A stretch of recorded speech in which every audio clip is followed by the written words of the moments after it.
Hello guys, welcome to my channel. दोस्तों, आज की वीडियो में सीजीएल एग्जाम 2023 टीयर 1 का 26 जुलाई के अंदर पूछे गए शिफ्ट नंबर 3 में जितने सारे मैथमेटिक्स के सवाल होंगे उन सबको हम लोग सॉल्व करने वाले हैं। ठीक है। तो प्रीवियस ईयर सीरीज जो हम लोग चला रहे हैं सॉल्यूशन का, उसमें हम लोग का ये सेट नंबर आई थिंक 35 होगा। ठीक है। तो टोटल सेट की संख्या आएगी 39, क्योंकि इतने शिफ्ट के अंदर पेपर 1 हुआ था सीजीएल टायर 1 का। ठीक है। तो टाइम वेस्ट नहीं करते हैं, चलिए शुरुआत करते हैं। हम लोग मैथ्स क्वेश्चन की तरफ चलते हैं। आइए आगे आते हैं।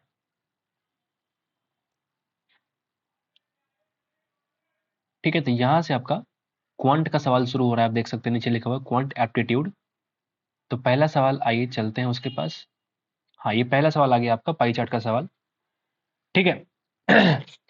सवाल क्या पूछता है कि निम्नलिखित ग्राफ वर्ष 2021 में देश के विभिन्न राज्यों में अशिक्षितों की संख्या को दर्शाता है, और कुल अशिक्षित दे रखा है कितना, तो आप बोलेंगे 4.5 लाख।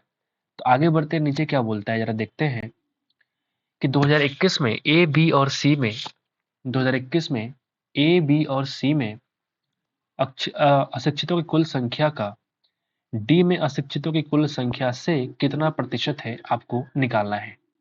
ठीक है। तो इसके लिए आपको 4.5 लाख का इस्तेमाल करने की आवश्यकता भी नहीं पड़ेगी, आपको पता है। तो आप बोलेंगे ए बी और सी है कितना। तो आप देखेंगे ए बी और सी, अगर आप देखेंगे तो ये वाला तीनों हिस्सा ए बी और सी है। तो 22%, 14% और 20% कितना हो जाएगा, 36 और 20 यानी कि 56%। और आपसे पूछा कि ये डी यानी कि 44% का कितना परसेंट है। इसके लिए 4.5 लाख इस्तेमाल करने की आवश्यकता नहीं पड़ेगी आपको। तो अगर आप देखें यहाँ से काटेंगे तो कितना आएगा, 11 गुणा 4, और ये बन जाएगा 25 गुणा 4। ठीक है। तो आप देखेंगे 56 गुणा 25, अगर ये 100 होता तो 5600 होता, लेकिन 4 से डिवाइड कर दो यानी कि ये बन जाएगा 1400/11। राइट। तो कितना परसेंटेज आएगा आप देखोगे, अगर ये 1100 होता तो 100% होता, लेकिन 100 से ज्यादा होगा। आप देखो 11 कम 11, 3 जीरो, 11 दूना 22, 8 जीरो 77, 3 जीरो यानी कि 2, 127.2% के आसपास इसका आंसर आने वाला है। ऑप्शन नंबर 4 आप देख सकते हैं, 127.27% इस सवाल का आंसर होगा। तो एक आसान सवाल से हम लोगों ने शुरुआत की है। आगे बढ़ते हैं, नंबर 2 के पास चलते हैं। ट्रिग्नोमेट्री का सवाल आ चुका है। अगर tan की वैल्यू ये है, तो इस तरह के सवाल में क्या होता है, जब रेशियो का ऑप्शन पूछे तो आप यहाँ पे लिख सकते हैं साइन बटा कॉस, यानी साइन की वैल्यू को 3 और कॉस की वैल्यू को 8 आप रख दीजिए, आपका आंसर ऑटोमेटिक आ जाएगा। 3 गुना 3 9, 8 दूना 16, फिर आप बोलेंगे 3 गुना 3 यानी कि 9 माइनस 16, तो आप पाएंगे 25/-7।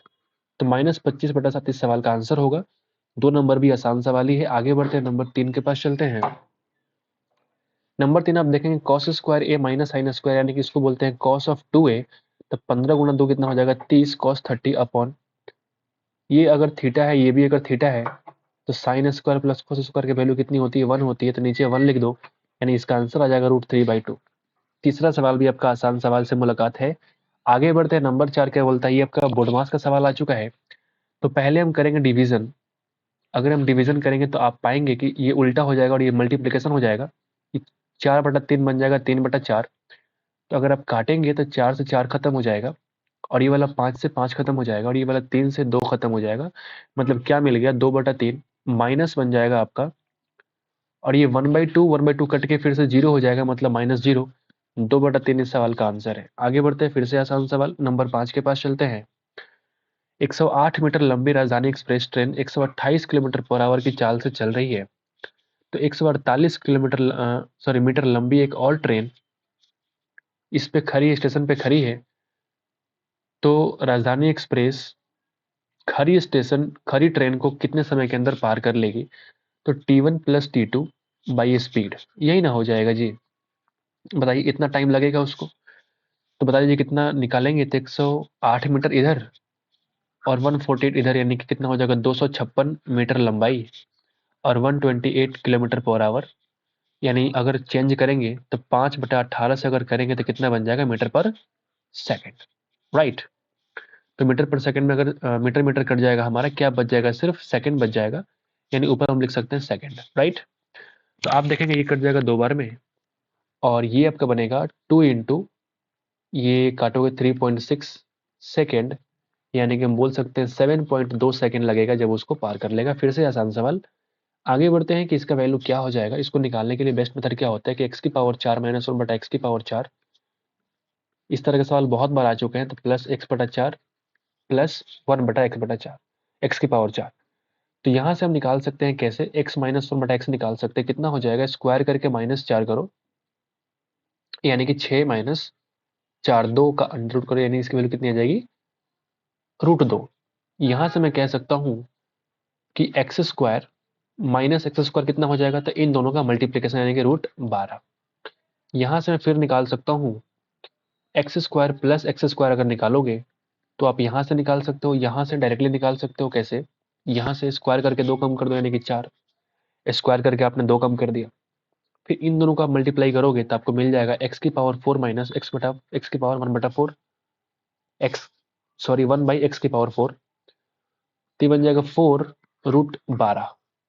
ठीक है, और फिर से आप इसके यूज करके एक्स की पावर 4 प्लस एक्स 1/x की पावर 4 निकाल सकते हैं, 16 माइनस 2 यानी कि 14। ठीक है, अब जो वैल्यू आपका आया है पटक दीजिए यहाँ पे। इसकी वैल्यू कितनी है, 4√12, और इंटू इसकी वैल्यू कितनी आ गई है, 14। यानी अब देखोगे तो इस 12 को हम लिख सकते हैं 4 गुना 3, 2 बाहर हो जाएगा, यानी कि 8√3 इंटू 14। 14 8 कितना होता है, 112√3 इस सवाल का आंसर है। बेहतरीन आंसर। ठीक है, आगे बढ़ते हैं। नंबर 7 क्या बोलता है कि अगर एक्स वाई जेड को इतना दिन लगते हैं काम को पूरा करने में, तो क्या बोलता है कि यदि हर दूसरे दिन, सवाल पढ़ लेते जरा, ओवरलैप है, 1 मिनट होल्ड कीजिएगा, 1 मिनट होल्ड कर लीजिए। ये शिफ्ट नंबर 2 है ना, सॉरी शिफ्ट नंबर 3 है ये। तो 26 जुलाई शिफ्ट नंबर 3, और आप देखेंगे क्वेश्चन नंबर, अरे यार कहाँ चला गया, 7। ठीक है, यदि लिखा हुआ है कि यदि हर दूसरे दिन, ऐसा लिखा हुआ है, यदि हर दूसरे दिन y और z मिलकर x की सहायता करते हैं, तो कार्य कितने दिन के अंदर पूरा किया जा सकता है। ठीक है, हर दूसरे दिन ही सहायता करता है, फर्स्ट दिन सिर्फ x काम करता है। यानी आप देखोगे x y z 5 दिन, 15 दिन और 30 दिन, इनकी इफिशियंसी कितनी हो जाएगी ये बताओ पहले। तो एलसीएम तो 30 है, यानी 6, 2 और ये 1, बोल सकते हैं ना। x तो हमेशा काम करता है, यानी अगर मैं 2 दिन की काम निकालूं एक बार में, तो x काम किया 2 दिन, और ये दोनों एक एक दिन काम करेंगे, यानी कि 6 दूना 12 और 3 कितना हो जाएगा, 15। तो 2 दिन में अगर 15 काम होता है, तो 30 काम करवाने के लिए 2 दूना 4 दिन लगेगा। यानी ऑप्शन नंबर 3 इस सवाल का आंसर है। आसान सवाल फिर से मिला आपको। आगे बढ़ते हैं, नंबर 8 क्या बोलता है कि अगर किसी संख्या को 45 से अगर हम डिवाइड करेंगे, तो रिमाइंडर कितना आता है, 21। ठीक है, तो उस संख्या को 15 से डिवाइड करेंगे तो कितना आएगा, तो 15 से देखते हैं कि 45 भी होता है डिवीजन, यानी इसको डिवाइड ना करने के बजाय मैं इसके रिमाइंडर को डिवाइड कर दूंगा 15 से, और जो रिमाइंडर आएगा वही इस सवाल का आंसर होगा। बोलिए ना। आगे बढ़ते हैं, नंबर 9 के पास चलते हैं। यदि बी की वैल्यू दे रखी है आपके पास, तो आपको यूज करना है आइडेंटिटी को, इसका यूज करके आपको निकालना है इसकी वैल्यू। अच्छा ठीक है, तो ये है क्या, a plus b into a square plus b square minus a b, यानी ये कितना होता है, ये होता है a cube plus b cube. इसकी फॉर्मूला है ना ये, यानी ए की जगह पे कितना है, तो आप बोलेंगे 5/b का क्यूब है, और प्लस ये वाला जो है 5b का क्यूब है। यहाँ आप देखेंगे 5 का क्यूब यानी कि 125 यहाँ पे कॉमन निकाल सकते हैं। यहाँ बनेगा 1/b का क्यूब प्लस b का क्यूब। ठीक है, आओ जरा हल करें। तो 125, b की वैल्यू है कितनी, 25। ये तो बहुत गुणा भाग करवाने वाला है भाई, यानी अगर आप देखेंगे तो ये बन जाएगा 1/125। अच्छा यहाँ पे तो कुछ खास, अच्छा मुझे यहाँ पे बी की वैल्यू रख देना चाहिए था यहाँ पे, तो कट के आसानी से 1 का क्यूब हो जाता है। ठीक है, कोई बात नहीं, अब रख देते हैं ना 125, बात एक ही है। हम यहाँ गुणा करा लेते हैं, तो किसकी वैल्यू हो जाएगी 1 के बराबर, और ये हो जाएगा 125 का स्क्वायर। 125 का स्क्वायर कितना होता है, तो आप बोलेंगे 156/25, और प्लस अगर 1 करेंगे तो 156/26। ये इस सवाल का आंसर है। आसान सवाल फिर से आपको मिला। नंबर 10 क्या बोलता है अब्राहम जो है ना एक काम को 9 दिन में कर सकता है, जबकि एंड्रयू एंड्रयू जो है ना वो उसी काम को 6 दिन में कर सकता है। 6 लिखा हुआ है ना 10 नंबर सवाल। हाँ ये 6 लिखा हुआ है, ठीक है, इसको हम 6 लिखा हुआ है। यदि वे एक साथ मिलकर कार्य करे तो कितना वक्त लगेगा? 9 6 का एलसीएम हो जाएगा 27, नहीं 18। तो यहाँ एलसीएम इफिशियंसी 2, यहाँ 3, तो 3 2 5 से आप डिवाइड कर दो, यानी 5 3 15, 3 बच गया आउट ऑफ 5, इतना दिन लगेंगे। सवाल में दम नहीं, आगे बढ़ते हैं। नंबर 11 क्या बोलता है देखो जरा, अगर cos x plus sec x दे रखा है तो आपको ये निकालना है। आपको देखते ही पता लग गया होगा कि ये x प्लस 1/x है, क्योंकि sec x का मतलब होता है 1/cos x। तो आपसे क्या पूछ रहा है, आपसे जो पूछ रहा है वो पूछ रहा है एक्स स्क्वायर प्लस 1/x²। तो अगर ये वैल्यू है 7/2√3, तो क्या आप इसको नहीं निकाल सकते? स्क्वायर करो, 7/2√3 का स्क्वायर -2, यानी कि 49/4×12 -2, यानी कि बोल सकते हैं 25/12। आगे बढ़े, कोई ट्रिग्नोमेट्री नहीं है इसमें, ये अलजेब्रा का सवाल है। ए और बी और सी की बात करता है, एकांतरित होकर ए बी और सी समान क्रम में एकांतरित होकर के काम करते हुए एक काम को 15 दिन के अंदर पूरा कर सकते हैं। एकांतरित होकर क्या होता है? ए की दक्षता बी के समान है, ठीक है, ए की दक्षता बी के समान है और सी की दक्षता ए के बराबर है। क्या कहना चाहते हो भाई? ए की दक्षता बी के समान है और सी की दक्षता ए के बराबर है, यानी आप ये कह रहे हो कि सबकी एफिशिएंसी बराबर है। तो कुछ तो मुझे कंफ्यूजन लग रहा है इसमें। सी ए और बी के क्रम में एकांतरित होकर कार्य करने पे कार्य कितने दिनों के अंदर समाप्त हो जाएगा? अच्छा जी, तो आप मुझे बताओ, अगर ए और बी और सी समान क्रम में काम करें, अगर तीनों की एफिशिएंसी इक्वल है, तो 15 दिन अगर काम लगता है, तो 15 × 3 इतना टोटल काम हो जाएगा, ठीक है। तो अगर सी ए बी अगर इस क्रम में भी काम करेंगे तब भी कोई फर्क नहीं पड़ेगा, क्योंकि सबकी एफिशिएंसी क्या है, सेम है। जब सबकी एफिशिएंसी सेम है तो 3 से चाहे सी शुरुआत करे चाहे ए शुरुआत करे, ठीक है, कोई फर्क नहीं पड़ता। आपका आंसर तो 15 दिन ही आएगा। आगे बढ़ते हैं, नंबर 13 के पास चलते हैं। घनाकार डब्बा है, तो संपूर्ण पृष्ठ क्षेत्रफल कितना हो जाएगा? 6 × a²। 12 का स्क्वायर 144, गुणा कर दीजिए 6 से, 14 छक 84 और 6 चौका 24, यानी कि 864 सेंटीमीटर स्क्वायर। आगे बढ़ते हैं, नंबर 14 के पास चलते हैं। tan इतने की वैल्यू क्या हो जाएगी? तो आप एक काम करो, पहले इसको 360 के मल्टीपल में चेंज करो, तो आप पाएंगे 360 3600 हो जाएगा। तो कितना एक्स्ट्रा बच रहा है? तो 4 3 784, यानी कि 720 और कम कर सकते हैं, यानी कि कितना बच रहा है आप मुझे बताओ,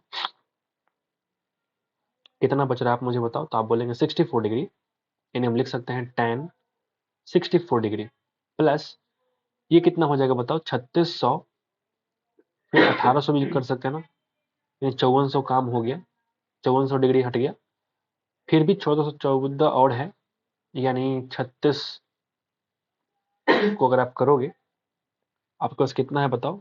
तो आप एक्स्ट्रा जो है 1414 डिग्री और है।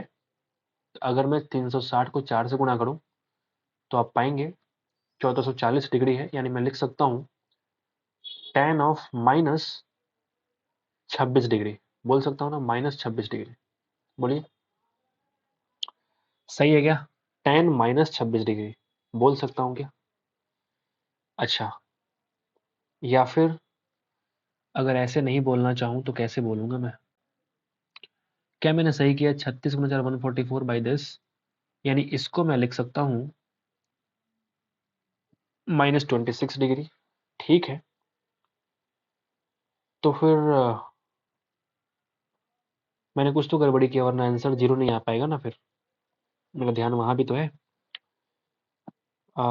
ठीक है, मल्टीपल तो है नहीं, इसको अच्छे से करते हैं, शॉर्टकट करने के चक्कर में ना गलतियां हो जाएंगी फिर बहुत ज़्यादा। तो आप मुझे बताओ, मैं अच्छे से करता हूँ इसको। आप देखो, इसको हम लिख सकते हैं कितना, tan, इसको मैं लिख सकता हूँ 360 गुणा 3600, और आपने कम किया 784, यानी कि 720 और, यानी कि 360 × 12 प्लस प्लस आप देखेंगे 64, राइट, लिख सकते हैं इसको, और ये बन जाएगा कॉट। अच्छा, ये कॉट है ना भाई साहब, फिर तो हमने सही किया था उस वक्त। कॉट मेरा कितना आया था, माइनस कितना आया था बताओ, -26 डिग्री आया था, यही आया था। ठीक है, तो हमने रोटेशन के चेंज करने से, आप मुझे बताओ, अगर 360 डिग्री यहाँ से घूम के आएगा तो वापस क्या बनेगा, फिर सेम इस वाले एंगल में कितना हो जाएगा, 64 डिग्री। यानी मैं इसको लिख सकता हूँ tan ऑफ 64 डिग्री। ये माइनस को बाहर ले आओ, तुम कॉट को चेंज करोगे tan में, तो tan कितना बन जाएगा, 64 डिग्री। यही हम भूल रहे थे, मुझे लग रहा था कि tan ही है, लेकिन नहीं, वो कॉट था ना, तो पहले वाला मेरा सही था। ठीक है, खैर कोई बात नहीं, हम लोगों ने फिर दोबारा कर लिया। आगे बढ़ते नंबर 15 के पास चलते हैं। सीता ने व्हाइट बोर्ड मार्कर सेट को 10% के लाभ पे सेल किया है। ठीक है, ओके। उसे उसे 20 रुपये अधिक में बेचने पर क्या होता है, 15% का लाभ होता है। तो मार्कर सेट का वैल्यू बताओ। यानी 20 रुपये एक्स्ट्रा किया तो 5% एक्स्ट्रा लाभ हो गया, मतलब 5% की वैल्यू अगर 20 है तो 100% की वैल्यू के लिए 20 से गुणा, यानी 400 रुपये क्या है, मार्कर सेट का वैल्यू। आसान शिफ्ट लगता है ये। आगे बढ़ते, एक साइकिल सवार जो है इतना मिनट में 20 किलोमीटर की दूरी तय करता है। मतलब 2 घंटे में कितना किया, 20 किलोमीटर, मतलब 1 घंटे में कितना करेगा, 10 किलोमीटर। 10 किलोमीटर पर आवर इसकी स्पीड होगी। अच्छा, 150 मिनट में 25 किलोमीटर की दूसरी दूरी तय करता है। मतलब फिर से आप कह सकते हो 2.5 घंटे में 25, यानी फिर से मैं कह सकता हूँ कि 10 किलोमीटर उसका क्या है, एवरेज स्पीड। तो दोनों ही केस में स्पीड अगर सेम है, 10 + 10 20/2, यानी कि उसका एवरेज स्पीड कितना हो जाएगा, 10 किलोमीटर पर आवर। आसान सवाल था ये, बहुत ही आसान शिफ्ट लगता है मुझे ये। आगे बढ़ते, एक ऐसा समबाहु त्रिभुज का क्षेत्रफल ज्ञात करें जिसकी भुजाएं अगर 6 cm है। जब भुजा 2 cm होता है तो उसका एरिया होता है √3। जब उसका साइड 3 गुना हो गया तो उसका एरिया 3 × 3 यानी कि 9। ये मतलब 16 सेंटीमीटर है। सॉरी, ये 16 लिखा हुआ है, तो मैं कह सकता हूँ कि जब उसका साइड 8 गुना हुआ तो उसका एरिया 8 × 8 यानी कि 64 टाइम्स हो जाएगा। बाकी आप फॉर्मूले से भी निकाल सकते हैं, but this is the best approach and best method. आगे बढ़ते हैं, नंबर 18 क्या बोलता है कि 10 महिलाएं किसी कार्य को पूरा करने के लिए, ठीक है, 16 दिन, यहाँ पे लिखा हुआ है 16 दिन का लेती हैं, जिसे 6 पुरुष 8 दिन में पूरा करते हैं। आप मुझे बताओ, 10 महिलाएं यानी 10F किसी काम को 16 दिन में पूरा करती हैं, उसी को 6 पुरुष 8 दिन के अंदर पूरा कर लेते हैं। तो पहले हम एफिशिएंसी निकाल लेते हैं। तो आप बोलेंगे 8 × 2, 2 × 6, यानी फीमेल और मेल का रेशियो कितना हो जाएगा, तो आप बोलेंगे 3:10, मतलब मेल का रेशियो ज्यादा है। ठीक है, यदि 12 पुरुषों ने काम करना शुरू किया और 2 दिनों के बाद 6 पुरुष कार्य छोड़ देते हैं, ये 2 दिन की कहानी है, यहाँ पे 2 लिखा हुआ है। 2 दिन के बाद 6 पुरुष काम छोड़ देते हैं। ठीक है, तो पहले हम काम निकाल लेते हैं, काम है कितना। तो आप बोलेंगे 10F × 16, यानी कि 10F का मतलब 30 × 16, ये तुम्हारा काम है। तो आपने बोला कि 12 पुरुषों ने करना शुरू किया है और 2 दिन तक काम किया। तो 12 पुरुष का मतलब 10 × 12 यानी कि 120, और 2 दिन काम होता है। ठीक है, और फिर 2 दिन के बाद 6 पुरुष अगर काम छोड़ देंगे, यानी पुरुष की संख्या कितनी बच गई, 6, यानी बोल सकता हूँ कि 6 × 10 यानी कि 60, और 5 महिलाएं उनके साथ शामिल हो जाती हैं, मतलब 5×3 = 15, यानी कि 60 + 15। तो कार्य कितने दिन के अंदर पूरा हो जाएगा, पहले यहाँ से आप टाइम निकाल लो। इस टाइम में हम 2 दिन जोड़ेंगे तो मेरा आंसर आ जाएगा, क्योंकि 2 दिन पहले काम भी तो हुआ था। ठीक है, ये बढ़िया सवाल है। कंपेरेटिवली जैसे बाकी सवाल पूछ रहे हैं उस तरीके से तो बढ़िया सवाल है ही। तो आप देखेंगे, अगर मैं 60 कॉमन निकालूंगा तो 60 यहाँ से कट जाएगा, 60 यहाँ से कट जाएगा 2 बार में, और 30 और 2 यहाँ से निकालो यानी कि 8। ठीक है, और कुछ काट सकते हैं कि नहीं, नहीं, 8 = 4 + 15 × x, यानी x की वैल्यू है कितनी, तो आप बोलेंगे 4/15। x की वैल्यू कितनी आ गई, 4/15। कुछ मिस्टेक है क्या मेरा, आप मुझे बताओ, कुछ मिस्टेक करा मैंने। और 5 महिलाएं शामिल हो जाती है तो 5×3 = 15। हाँ, मिस्टेक तो है, मिस्टेक तो है। मैं प्लस वाले को मैं इधर प्लस वाले को मैं मल्टीप्लाई में कैसे काट सकता हूँ, ये तो गड़बड़ चीज है। मैं तो नहीं काट, मुझे लगा वो मल्टीप्लिकेशन है, मुझसे मिस्टेक हो गई, ब्लंडर मिस्टेक हो गया, ब्लंडर। ठीक है भाई, ऐसे नहीं होना चाहिए, ब्लंडर है। ठीक है, तो ये था आपका 30, ये था आपका 16, ये था 120, इतना था आपका। तो मैं यहाँ पे कुछ मिस्टेक कर दिया था। अब देखो जरा, इसको हम लाते हैं इस साइड, तो आप बोलेंगे 16 तियां 48 480 माइनस ये बन जाएगा आपका 240, इधर ले आओ, ये बन जाएगा 75 इंटू एक्स, यानी एक्स की वैल्यू कितनी हो जाएगी 240/75। अब आप काटते रहिए जितना काटना है। तो 15 पचे 75, 15 को काटेंगे 16 बार में तो कट जाएगा, यानी 16/5 क्या है आपका एक्स की वैल्यू है। लेकिन इससे आपका काम नहीं चलेगा, क्योंकि आप बताओ ये एक्स कब है, जब 2 दिन काम छोड़ दिया तब ना। यानी रिक्वायर्ड जो टोटल टाइम लगता है, रिक्वायर्ड टोटल टाइम वो है कितना, 2 दिन पहले काम हुआ था और 16/5 और यानी कि 10 और 16 कितना होता है 26/5 दिन में ये तुम्हारा काम पूरा हो जाएगा। तो कंपेरेटिवली बाकी सवाल से थोड़ा सा अच्छा सवाल है ये। बाकी तो आप समझते हैं, सब कुछ समझदार हैं आप। आगे बढ़ते हैं, नंबर 19 के पास चलते हैं। तो 2017 में मक्का के उत्पादन की तुलना में, 17 किधर है भाई, इधर है 17, 17 में मक्का के उत्पादन की तुलना में 19 में कितने % की वृद्धि हुई है। 19 है किधर, 65, बाप रे। तो आप देखेंगे 20:65, तो आप देखेंगे 10:32.5, यानी कितना बढ़ोतरी हो गया, 22.5 का गुणा कर दो 100 से, तो आप पाएंगे, सॉरी सॉरी, 2.5 की बढ़ोतरी हुआ आउट ऑफ 10, तो इतना % से गुणा करेंगे आपका आंसर आ जाएगा। तो आप पाएंगे अगर डेसिमल को हटाऊंगा तो कट जाएगा, 0 0 खत्म हो जाएगा, 225% का इंक्रीमेंट आपको देखने को मिलता है। तो फिर से आसान सवाल की शुरुआत हो चुकी है। आगे बढ़ते हैं, नंबर 20 क्या बोलता है कि 5% की वार्षिक एसआई की दर से 2 वर्षों में एक 1100 रुपए का वर्तमान मूल्य कितना होगा। ठीक है, 2 वर्षों में दे 1100 रुपए का वर्तमान मूल्य, मतलब आपसे कह रहा है कि ये अमाउंट वैल्यू है, आपसे कह रहा है कि ये अमाउंट है कि 2 साल के बाद जो दे होगा 1100 रुपया उसका आज वैल्यू कितना होगा। तो आप बोलेंगे अगर पी आपको निकालना है तो इसका इंटरेस्ट पी आपको निकालना है, तो मैं कह सकता हूँ कि 1100 माइनस पी, और यहाँ पे टाइम लगा दो 2, रेट आपको नहीं पता, इंटू 100। ऐसा आप सोच सकते हैं, इस तरीके से आप सोच सकते हैं। या फिर अगर आप ऐसा करेंगे थोड़ा मुश्किल हो जाएगा निकालना, तो फटाफट कैसे निकालेंगे आप मुझे बताइए। देखो मैं बताता हूँ कैसे कर सकते हैं फास्टली। अगर आप देखेंगे कि 5% 1 साल का इंटरेस्ट है, तो 2 साल का इंटरेस्ट 10%। अब चूंकि ये जो 1100 रुपया है वो 10% और प्लस 100% मूलधन, यानी कि ये जो 110% की वैल्यू है वो कितना है, आप बोलेंगे 1100। तो आपको निकालना है 100% की वैल्यू। कैसे निकालेंगे 100% की वैल्यू, 1100 का तुलना 110 से, निकाल दीजिए आप 100, ये कट जाएगा 10 बार में, यानी कि 1000 रुपया क्या था आपका पी वैल्यू, यानी कि प्रिंसिपल अमाउंट 1000 रुपया आपका वर्तमान वैल्यू है। आगे बढ़ते हैं, नंबर 21 के पास चलते हैं भाई साहब। नंबर 21 के पास चलते हैं। यदि 7 मंजिला एक इमारत की परछाई जो है, यदि 7 मंजिला एक इमारत की परछाई 28 मीटर है, ठीक है भाई, ये तो 28 मीटर की परछाई हो गया। उस इमारत में मंजिलों की संख्या क्या होगी जिसकी परछाई 48, अगर इसको हम दोगुना करेंगे, नहीं 48 इसका दोगुना थोड़ी होता है भाई साहब। अच्छा, ठीक है।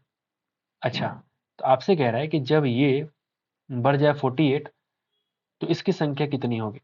ठीक है, तो 48 का तुलना कर दो 28 से, निकालना मुझे 7 है, 7 चौक 28, 4 गुना 12, यानी कि मंजिलों की संख्या कितनी हो जाएगी 12। पता नहीं शिफ्ट कितना आसान है, ये मुझे समझ नहीं आ रहा है।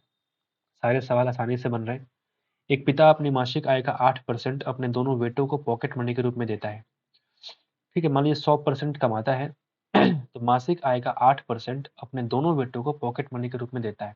अच्छा, 8% एक को या फिर 8% में दोनों, ये तो क्लियर नहीं किया ना, ये बड़ा अजीब लगता है।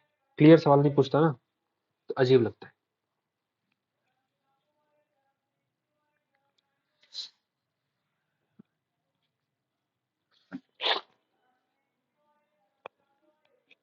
तो आप बताओ, अगर मासिक आय का 8% अपने दोनों बेटों को पॉकेट मनी के रूप में देता है, बड़े बेटों को बड़े बेटे को दोनों बेटों को दी जाने वाली कुल राशि का कितना परसेंट है भाई, नंबर 22, 85%। यहाँ पे लिखा हुआ है भाई साहब, ये लिखा हुआ है कितना, 85 लिखा हुआ है, माफ कीजिएगा बैटरी थोड़ा लो हो गया है। 85%, मैं जरा बैटरी चार्ज में लगा देता हूँ।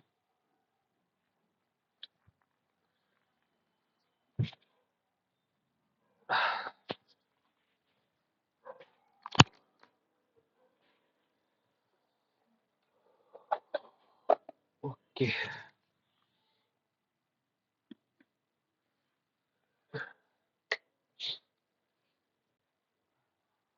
हाँ तो मैंने प्लग इन कर दिया है। हाँ तो मैं क्या बोला कि दोनों बेटों को दी जाने वाली कुल राशि का 85% मिलता है। वह राशि का 90% खर्च करता है और 17 रुपये क्या करता है, सेव कर लेता है। तो पिता की मासिक आय बताइए। अच्छा, एक पिता, फिर से पढ़ता हूँ मैं, सवाल थोड़ा बढ़िया लग रहा है। बढ़िया क्या, थोड़ा कंफ्यूजिंग सवाल है और क्या, बढ़िया थोड़ी है। एक पिता अपनी मासिक आय का 8% अपने दोनों बेटों को पॉकेट मनी के रूप में देता है। ठीक है, टोटल का 8% दे दिया। ओके, बड़े बेटे को बड़े बेटे को दोनों बेटों को दी जाने वाली कुल राशि का 85% मिलता है। ठीक है, तो दोनों बेटों को मिलता है 8%। इसका ये मतलब हुआ इसका 85% आपको निकालना है। अच्छा सॉरी, ये तो बड़ा गजब का सवाल है। ठीक है, आपने क्या बोला कि बड़का बेटा को जो मिलता है वो 8 का 85% मिलता है, 8% का 85% मिलता है। और इस 85% में क्या करता है, वह अपने राशि का 90% खर्च करता है और 10% ही बचाता है। मतलब मैं कह सकता हूँ इस वैल्यू का 1/10 ही सेव करता है। और इसका वैल्यू है कितना, तो आप बोलेंगे 17 के बराबर है। ठीक है, तो पिता की मासिक आय निकालिए। तो आओ जरा काट पीट के देखते हैं कि मेरा आंसर आता है कि नहीं आता है। तो अगर आप देखेंगे तो 8 से 1000 कट जाता है 125 बार में, 17 से कट जाएगा 5 बार में, यानी 5 से कट जाएगा 25 बार में, यानी कि 1% की वैल्यू कितनी आ गई, आप बोलेंगे 25 रुपया। यानी पिता की कीमत जो थी, कमाई, इनकम, वो 100% है। तो मतलब मैं कह सकता हूँ 100 गुणा 25 यानी कि 2500 रुपया पिताजी की आय है। ये बढ़िया सवाल है, बिल्कुल है। थोड़ा स्टार्टिंग में लगा कंफ्यूजन है क्योंकि यहाँ पे लिखा हुआ नहीं था कि 8% अपने दोनों बेटों को देता है, तो 8% या फिर सिर्फ 8%। लेकिन जो अगला लाइन यहाँ पे लिखा हुआ कि बड़े बेटे को कुल पैसे का 85% मिलता है, तो हमने 8 का निकाल दिया 85%, उसमें से 90% खर्च किया, यानी कि 10% सेव किया, यानी कि 1/10 सेव किया। इसका वैल्यू है कितना, 17 के बराबर, यानी कि 1% की वैल्यू आ चुकी है 25। तो 100% की वैल्यू कितनी हो जाएगी, 2500। आगे बढ़ते हैं नंबर 23। एक त्रिभुज तीन कोण दे रखा है, एक्स, वाई और वाई प्लस 10, यानी मैं कह सकता हूँ कि x plus 2y plus 10 is equal to 180, यानी कि ये बन जाएगा 170। ठीक है, एक और ये दे रखा है, यहाँ से दो काट सकते हैं ना भाई साहब, ये बन जाएगा x minus 2y is equal to 20, ये दे रखा है। ABC किस प्रकार का त्रिभुज है, अरे भाई आसान तो है ये, आसान सवाल है। इन दोनों को आप काट दीजिए, जोड़ दीजिए, तो 2x की वैल्यू कितनी आ गई। अच्छा एक मिनट, कुछ तो मिस्टेक है यहाँ पे, 20 नहीं होगा ना, कितना होगा बताओ, 20 का आधा यानी कि 10। ठीक है, तो ये बन जाएगा आपका 180, यानी कि x की वैल्यू कितनी आ गई, 90। किसी भी ट्रेंगल में अगर एक एंगल का वैल्यू अगर 90 आ जाए तो वो एंगल कौन सा होगा, ट्रेंगल समकोण त्रिभुज होगा, राइट एंगल ट्रेंगल होगा। आगे बढ़ते, एक वस्तु का जो अंकित मूल्य है वो क्रयमूल्य से 40% अधिक है। अगर मैंने सीपी को मान लिया 100 के बराबर है, तो उसका एमपी हो जाएगा 140 के बराबर। यदि उसका विक्रय मूल्य अंकित मूल्य का इतना परसेंट है, तो लाभ परसेंट ज्ञात करिए। इसका पहले एसपी निकाल लेते हैं, एसपी कितना हो जाएगा, तो आप बोलेंगे 140 का इतना परसेंट, यानी कि 146 और प्लस 1 यानी कि 147/2%, यानी कि बाई 100। क्लियर है ना, ये तुम्हारा एसपी है। तो आपसे कह रहा है भाई साहब कि बताइए इसका लाभ परसेंट क्या है। मैंने सही किया ना, 147, 73 × 2 यानी कि 146 प्लस 147/2। ठीक है, तो लाभ निकालने के लिए मुझे अब एमपी की आवश्यकता तो है नहीं, एमपी को भूल जाइए आप। अब क्या करिए, आप सिंपल से सीपी और एसपी का रेशियो निकालिए फटाफट। तो आप अगर देखेंगे तो ये कट जाएगा 2 से 70 बार में, ये एक जीरो से एक जीरो कट जाएगा, यानी ये बनने वाला है 1000 अगर तुम 7 से गुणा करोगे तो 14 × 7 98, यानी कि 980, और प्लस 7 7 49, यानी कि मैं बोल सकता हूँ 8 4 12 1029 आने वाला है, यानी बन जाएगा 1029। ठीक है, तो आज जरा प्रॉफिट निकालने की कोशिश करें। अगर आप यहाँ से फटाफट निकाल सकते हैं प्रॉफिट, आप देख रहे हैं कि 1000 अगर है तो 1000 29 हो जाता है। तो अगर मैं एक यहाँ से 0 को हटाऊंगा तो कहीं ना कहीं यहाँ पे एक डेसिमल यहाँ पे आके लेके बैठ जाएगा। मतलब मैं कह सकता हूँ कि 100 की वैल्यू को बेचा है 102 रुपया 9 पैसा में, 90 पैसा में। मतलब प्रॉफिट कितना है आप बता सकते हैं, 2.9%। बाकी अगर आप चाहे तो ऐसे भी निकाल सकते थे कि 29 एक्स्ट्रा था आउट ऑफ 1000 इंटू 100%। आप ऐसे भी निकालेंगे कितना आ जाएगा, 2.9%। इस सवाल का आंसर है। आसान सवाल है, बढ़िया है। ठीक, आगे बढ़ते हैं। अगर ये वैल्यू दे रखा है तो मुझे इसकी वैल्यू निकालनी है। बिल्कुल आसान सवाल, फिर से वही सवाल, x प्लस 1/x निकालोगे तो स्क्वायर करो प्लस 4 करो, यानी कि 100 प्लस 4 104 का अंडर रूट कर दो। ठीक है, 104 का अंडर रूट कर दिया हमने। तो एक्स स्क्वायर प्लस 1/x² निकालोगे तो आप देखेंगे स्क्वायर करो -2 करो यानी कि 102। आप यहाँ से भी यहाँ आ सकते थे, ठीक है, बट मेरे दिमाग में वो नहीं आया, कोई बात नहीं। अब मुझे इसकी वैल्यू निकालनी है, जो रिक्वायरमेंट है x⁴ प्लस 1/x⁴। तो आप देखेंगे 102 का स्क्वायर किया और -2 कर दिया। तो 102 का स्क्वायर करने के लिए 100 से 2 ज़्यादा, यानी कि 2 का स्क्वायर 4, और 102 के अंदर 2 और जोड़ दीजिए यानी 104। 104 04 -2 यानी कि 10402 इस सवाल का आंसर है। 10402 इस सवाल का आंसर है। तो उम्मीद करते हैं कि शिफ्ट भी हमने खत्म कर दिया बेहतरीन तरीके से। I think you like it, so आप लाइक कर देना एक बार। Thank you so much.